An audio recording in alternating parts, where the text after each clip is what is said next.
Assalamualaikum warahmatullahi wabarakatuh. Alhamdulillahirabbil alamin, wassalatu wassalamu ala asrofil anbiya'i wa mursalin wa ala alihi wa sahbihi ajmain. Amma ba'du. Perkenalkan, nama saya Hairani Nisa. Saya mahasiswi dari Prodi Perbankan Syariah semester 5H. Di sini saya ingin memaparkan hasil rangkuman dari materi mata kuliah Manajemen Pembiayaan Bank Syariah. Yang saya hormati dosen pembimbing mata kuliah Manajemen Pembiayaan Bank Syariah. Langsung saja. A. Kegiatan utama bank. Kegiatan utama bank ini ada 3. Yang pertama sekali penggunaan dana. Penggunaan dana ini seperti primary reserve, secondary reserve, dan tertiary reserve.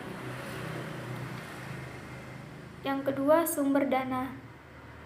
Sumber dana ini seperti dana pihak ketiga, yaitu dana-dana yang didapatkan atau dihimpun dari masyarakat. Yang kedua, dana pihak kedua, yaitu modal yang disetor oleh para pemegang saham. Yang ketiga, dana pihak pertama, yaitu modal dari perusahaan itu sendiri. 3. Jasa-jasa perbankan. Jasa-jasa perbankan ini ada 2 macam, dari dalam negeri dan dari luar negeri. Kalau dari dalam negeri seperti transfer, sedangkan dari luar negeri seperti LC, collection, atau ETC. B. Fungsi bank. Fungsi bank umum, menghimpun dana masyarakat, menyalurkan pembiayaan, menyelenggarakan lalu lintas pembayaran. Fungsi bank umum syariah. Fungsi bank umum syariah ini menjalankan fungsi sosial CSR, yaitu digunakan untuk kemaslahatan umat. 25% laba perusahaan dialokasikan untuk kebijakan dan disalurkan kepada kemanusiaan.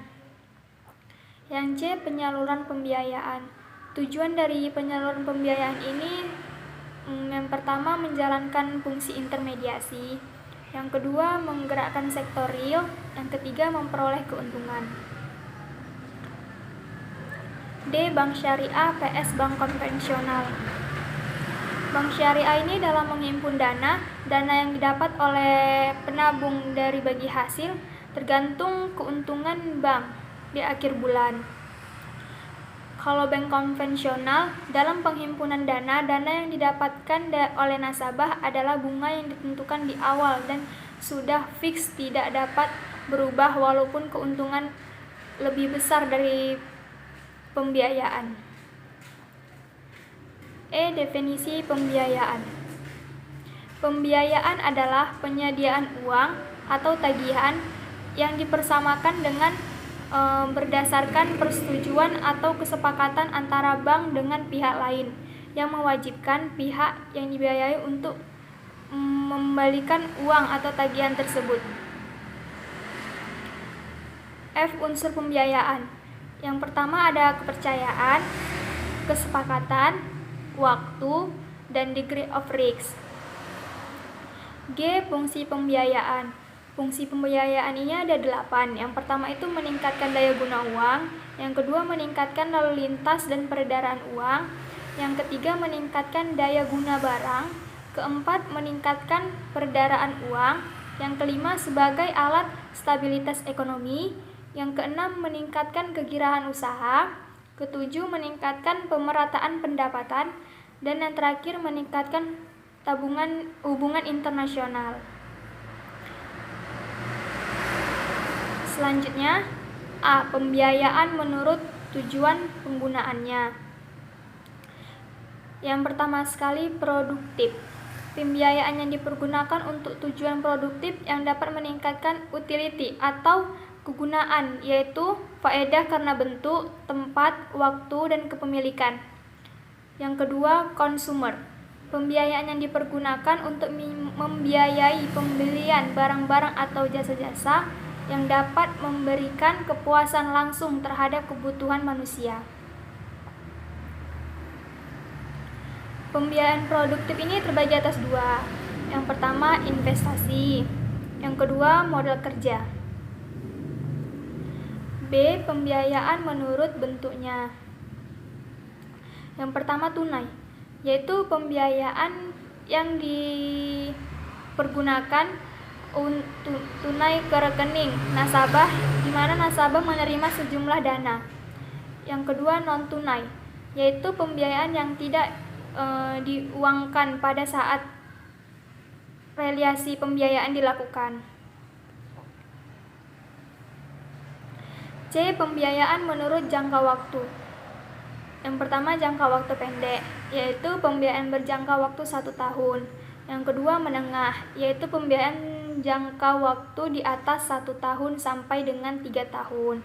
Yang ketiga, jangka panjang, yaitu pembiayaan berjangka waktu di atas 3 tahun.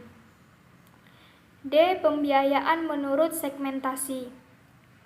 Yang pertama, mikro, yaitu pembiayaan untuk usaha mikro, termasuk pembiayaan real yang bersifat residen. Yang kedua, kecil, termasuk pembiayaan real yang plafon pembiayaan lebih besar dari pembiayaan mikro. Yang ketiga, menengah atau komersial, yaitu pembiayaan untuk segmen komersial yang sifatnya contingent, menyesuaikan kebutuhan nasabah. 4. Koperasi. Koperasi ini pembiayaan yang sifatnya full, ditentukan bersama nasabah, margin bisa dinegosiasikan. Selanjutnya, prinsip evaluasi pembiayaan. Bank melakukan penilaian terhadap calon debitur dengan prinsip 5C. Yang pertama, karakter, kedua, capacity, yang ketiga, kapital, yang keempat, collateral, yang kelima, condition. Karakter itu data tentang kepribadian debitur. Sedangkan capacity itu kemampuan calon nasabah dalam mengelola usahanya. Kapital itu kondisi kekayaan yang dimiliki oleh perusahaan yang dikelolanya. Collateral, jaminan yang mungkin bisa disita apabila ternyata calon pelanggan benar-benar tidak bisa memenuhi kewajibannya. Sedangkan condition ini pembiayaan yang diberikan juga perlu dipertimbangkan kondisi ekonomi yang dikaitkan dengan prospek usaha calon nasabah. Selanjutnya, proses pembiayaan. Proses pembiayaan pada umumnya dibagi menjadi 3 bagian. Yang pertama itu ada front end atau unit bisnis yang bertugas untuk yang pertama mencari nasabah yang ditargetkan, yang kedua melakukan analisa pembiayaan, yang ketiga menentukan apakah perekonomian debitur dan disetujui, yang keempat menjaga debitur agar tetap dalam kondisi baik. Yang kedua, middle end yang tugasnya yang pertama menyediakan infrastruktur pembiayaan seperti kebijakan dan prosedur. Yang kedua itu melakukan administrasi. Yang ketiga memelihara portofolio pembayaran agar terkendali. Dan yang terakhir back end. Tugasnya itu menyelesaikan pembiayaan bermasalah, menentukan langkah penyelamatan. Tahapan pembiayaan. Yang pertama, pengumpulan informasi. Pengumpulan informasi ini terdiri dari verifikasi, pengumpulan data, dan permohonan. Yang kedua, analisis dan persetujuan pembiayaan. Yang ketiga, administrasi dan pembukaan. Yang keempat, pemantauan pembiayaan. Pemantauan pembiayaan ini ada 4 jenis. Yang pertama, monitoring. Yang kedua, on the spot. Yang ketiga, antisipasi dini. Yang keempat, annual review. Dan terakhir, pelunasan dan penyelamatan pembiayaan.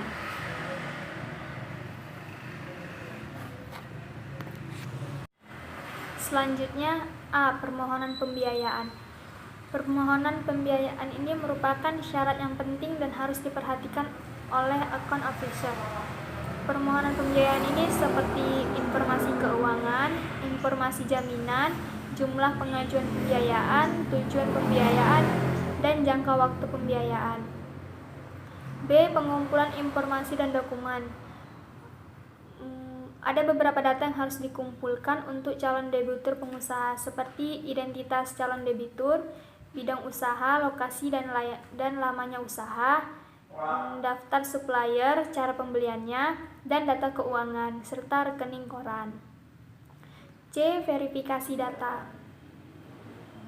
Verifikasi data ini ada trade checking, bank checking, dan BI checking.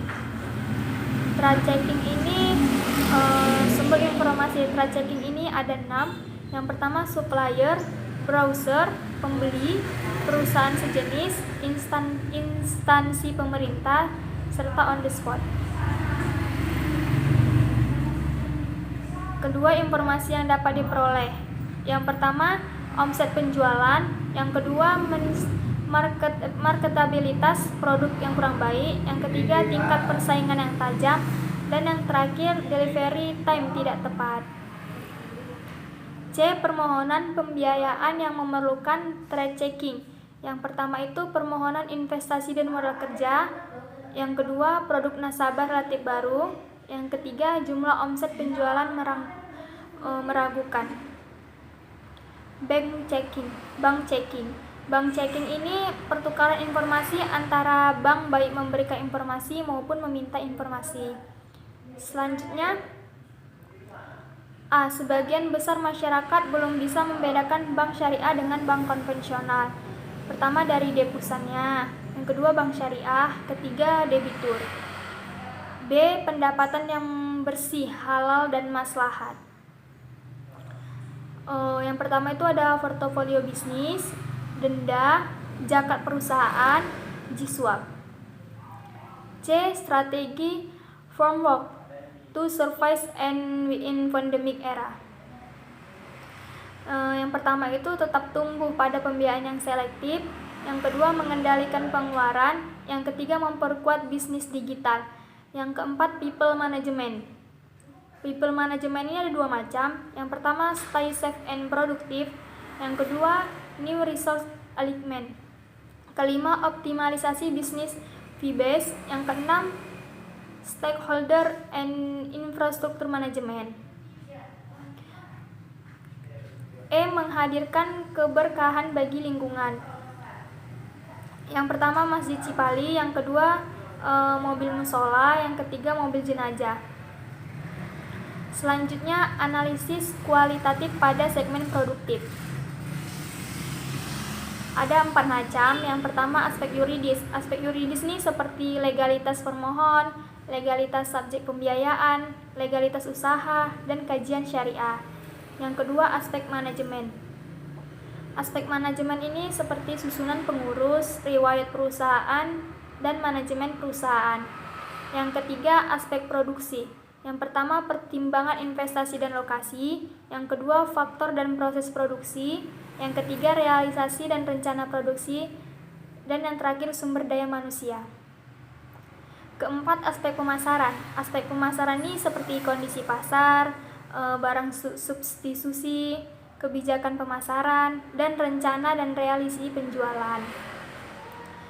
Dan yang terakhir, analisis kuantitatif pada segmen produktif, seperti aspek keuangan, laporan keuangan. Yang kedua, aspek jaminan dan asuransi. Ini saja hasil rangkuman saya. Lebih dan kurangnya saya mohon maaf. Dan jika ada kata-kata saya yang salah, saya mohon maaf. Wassalamualaikum warahmatullahi wabarakatuh.